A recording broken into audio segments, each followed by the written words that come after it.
mois après l'invasion de l'Ukraine, l'armée russe piétine et a échoué à atteindre ses objectifs initiaux, sans pour autant qu'une issue claire ne se dessine au 30e jour de guerre. La Russie a affirmé avoir détruit jeudi soir la plus grande réserve de carburant de l'armée ukrainienne près de Kiev avec des missiles de croisière.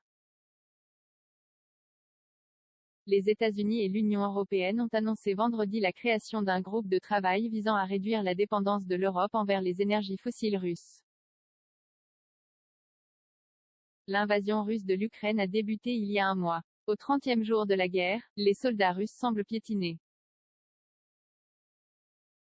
L'armée russe ne fait plus d'avancées majeures sur le terrain depuis plusieurs jours, les bombardements nourris continuent sur plusieurs villes d'Ukraine, Kiev a lancé des contre-offensives et les Ukrainiens sous occupation russe continuent à manifester contre leur présence. Côté européen, l'UE s'organise pour réduire sa dépendance au pétrole russe. 20 minutes fait le point en infographie sur la guerre en Ukraine et ses enjeux. L'avancée des troupes de Vladimir Poutine sur cette carte, on peut voir l'avancée des soldats de Vladimir Poutine au 30e jour de la guerre.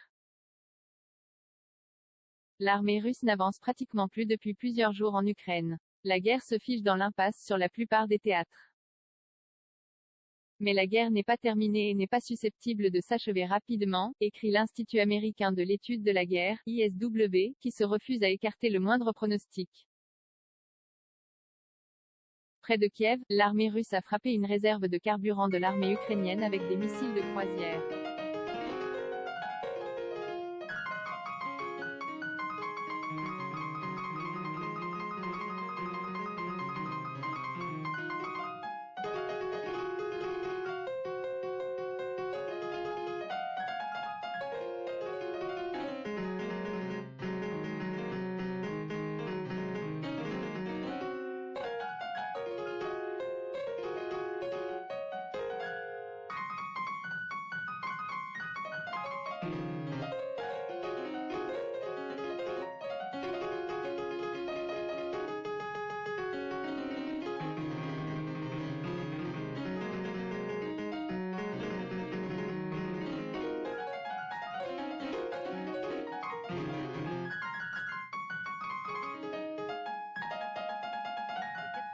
Entre le début de l'invasion et le 18 mars.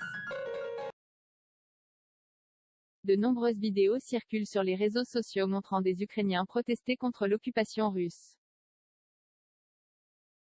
Lundi, à Kherson, ville du sud de l'Ukraine occupée par les forces russes, l'armée russe a tiré sur des manifestants protestant contre leur présence. Au moins une personne a été blessée. L'Union européenne et sa dépendance au gaz russe. Les États-Unis et l'Union européenne ont annoncé vendredi à Bruxelles des mesures pour réduire la dépendance européenne au gaz russe. Jusqu'à présent, l'UE importe près de la moitié de son gaz depuis la Russie comme on peut le voir sur ce graphique, 48,4% exactement. Dans ce contexte, les États-Unis s'efforceront de fournir à l'Europe 15 milliards de mètres cubes supplémentaires de gaz naturel liquéfié, GNL, cette année. Au même moment, l'Allemagne, qui importait avant l'invasion russe un tiers de son pétrole et quelque 45% de son charbon de Russie, a annoncé qu'elle se passerait du charbon russe d'ici l'automne et réduirait très fortement sa dépendance au pétrole russe d'ici la fin de l'année.